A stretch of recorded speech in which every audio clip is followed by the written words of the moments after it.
Now, for a long time, a buddy of mine kept saying, you got to get these headphones. You just got to get these headphones. I even tried it on when I was visiting. I thought, yeah, they're pretty good, but do I really need them? I use earbuds. The earbuds work fine.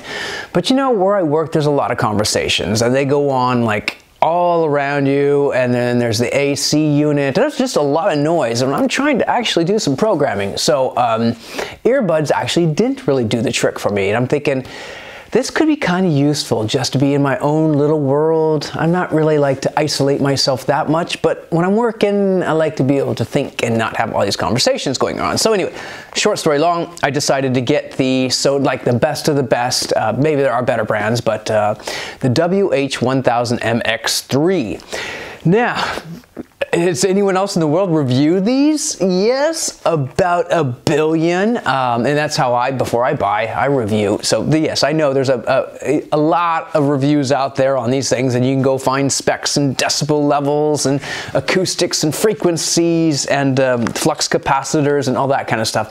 I'm not gonna do that. I'm just giving some like overall thoughts of like, for me to invest in something or to buy something is kind of a big deal, because I'm not fond of spending a lot of money, because these aren't really cheap. I mean, these are several $100s, $300 about on average, I guess. You can pay more, you can pay less.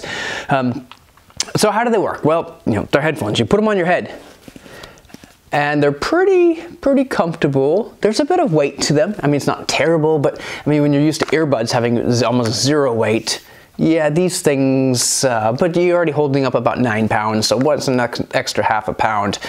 But yeah, they do have weight. I wouldn't use these for jogging, definitely. I would use these just for like sitting in the office and maybe walking around, depending on what you have it connected to. Of course, Bluetooth.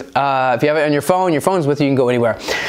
As far as how well does it do noise canceling, that's what it's all about, right? Noise canceling. It's pretty good. I mean, it makes a huge difference when you hear the AC going on and like some noise.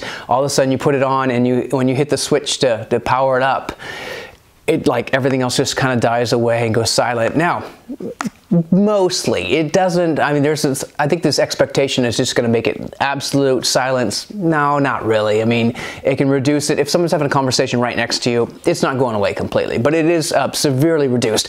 The other thing is, now here's the magic.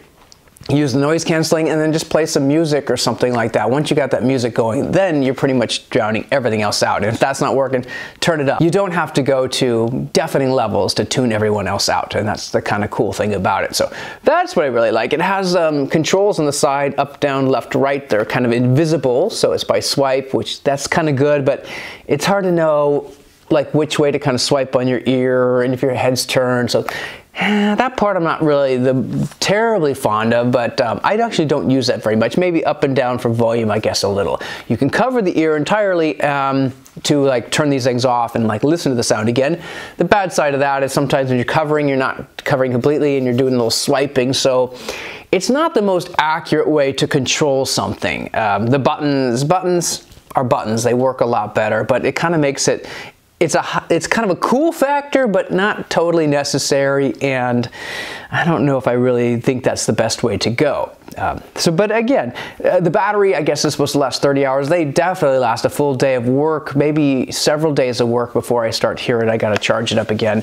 Some nice audio commands inside when things power up and on, and I like that. I mean, I really think these were a cool investment and very useful. I guess they're especially good for plane travel. I'll be trying that out in a few days. Should have waited till after I did that to do the review, but I gotta get these things reviewed. Nah, maybe I'll do an addendum or something like that. But I got the studio set up, so I'm gonna carry on with that. Nice little carrying box, and it will come with your USB-C charging. I should mention that it will charge pretty darn fast because of USB-C. So that's another kind of really nice thing. Of course, you have to have something. USB-C, it's not just the cable, you have to have the little power adapter to do that. I don't think this came with the power adapter, so yes, you can do USB-C, but you have to have like both sides of the equation figured out. They fold really kind of coolly. Fold, turn, and yeah, so that way, and then they go nice, fit in the package. I'm talking like it's like perfect, and yet I've already messed it up. So yes, it kind of goes in there really nicely snug, and you close it up, zip it up, and yeah, it's a pretty good case too. So overall, I would say it's a good buy. Have I compared it to Bose? Nope. Have I compared it to almost anything? Nope. I just bought this. I haven't even owned any other noise canceling headphones. So again, go to the other reviews. There's a bazillion out there. I'll post them. I'm not going to post them, but they're out there and you can find them. For my review, I'm just kind of giving you a ballpark how I like it. I like it.